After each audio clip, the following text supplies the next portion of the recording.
Jan Clark here with Tai Chi Fit 360. Today I've got another +1, and it's a +1 that you can add in a lot of different places. So let's get started with it. Usually we start a +1 in a neutral position, but this +1 is called Swimming Dragon. And Swimming Dragon is done more with a wider stance. So if you're already in a position where you have a wider stance, then there's no transition with the feet. You can just go into Swimming Dragon. If you have done a movement where you've stepped out, and you finished it, whatever it is, it doesn't really, whatever it is, you can step out with the other foot and now you can do Swimming Dragon. So I'm going to start with my feet reasonably just on the outside of my hips, right? And I'm going to float my arms up and out. This is a really easy one to add into the wave hands like clouds combo. And what you're going to do is take one hand, it doesn't matter which one, right? And again, your knees are flexed. Everything is just like you would be in alignment. Take one hand and pull it around right to the heart, goes under the arm, and then everything leans out as that arm curls around, okay? And it stretches all the way out, palm down. And when it gets there, and remember, the arm is still bowed slightly, okay? It's not a straight arm, it's a bowed arm. The dragon is swimming.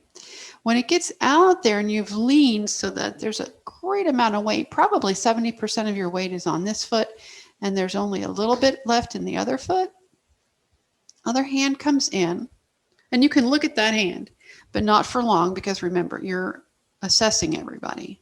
You don't want them to go leaning way over, right?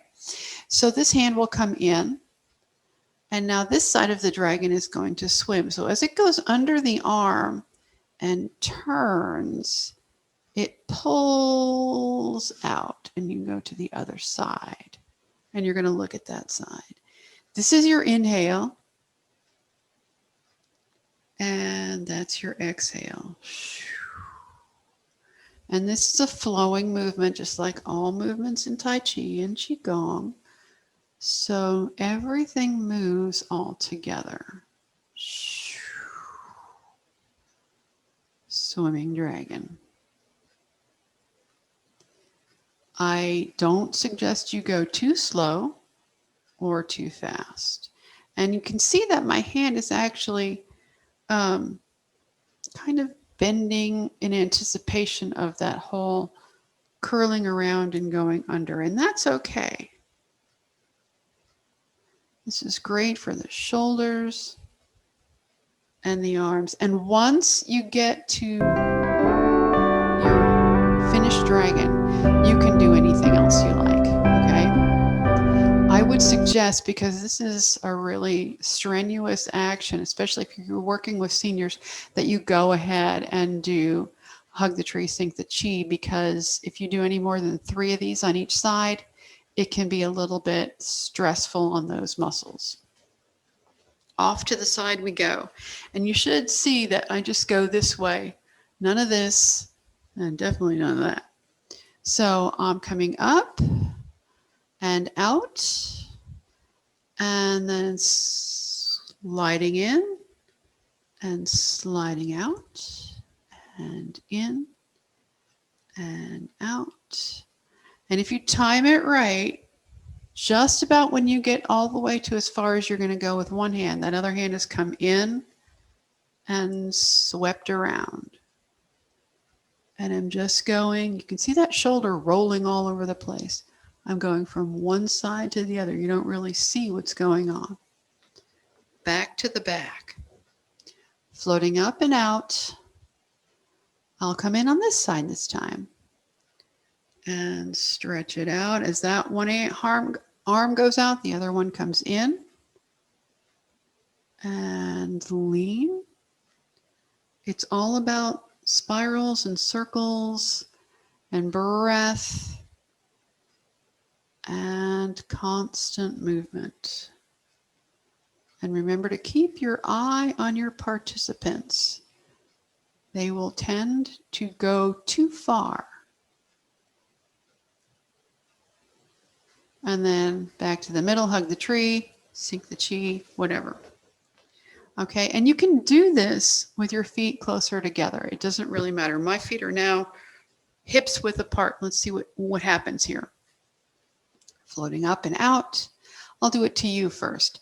So my arm is going to come in, under, and out. And then the other one's coming in and under and out. Inhaling right here and exhaling there. And inhaling and exhaling. Inhaling and exhaling. Inhaling and exhaling. Hug the tree, sink the chi. So swimming dragon is not something that I would suggest you stay doing a lot. I would not do more than a few repetitions on each side, maybe 3, because you start to feel it in the shoulders, as opposed to some of the other ones like moving mountains or some of the other ones that are much less strenuous, especially on the shoulders. A lot of people have upper back issues and lower back issues. So bear that in mind. Remember to practice it about 1.5 billion times before you take it in front of your students. And remember to plan ahead where you're going to add this +1 in so that it flows. The whole point is, how does it affect flow?